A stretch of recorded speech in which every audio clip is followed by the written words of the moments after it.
hektarya, Lubaya, Trial, Quezon, tung sa ito yung pinakapagitan ng tulay. Yan, pababa 5 hektarya hanggang sagad sa may dagat. Yung baba na yan, dagat, may produkto ng mga nyug, 5 hektarya po yan.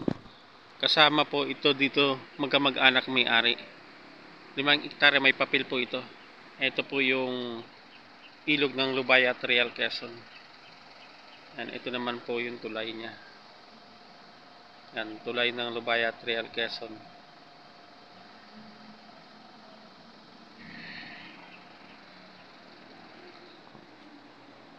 Napakaganda po nito. Lalo sa mga magtatayo ng resort. Dahil pantay po yan, puro nyugan po yan. Diyan may sariling bukal yan. Kasi nung bata pa kami, diyan kami umiigib ng tubig diyan sa kanan na yan. Bakawan yan sa baba. Daungan ng mga bangka. 5 hektarya po yan. Ito po yung tinatarget natin na mabili natin. Dahil ang lupa natin nandiyan sa may taas ng Lubaya, yung lupa natin na malaki.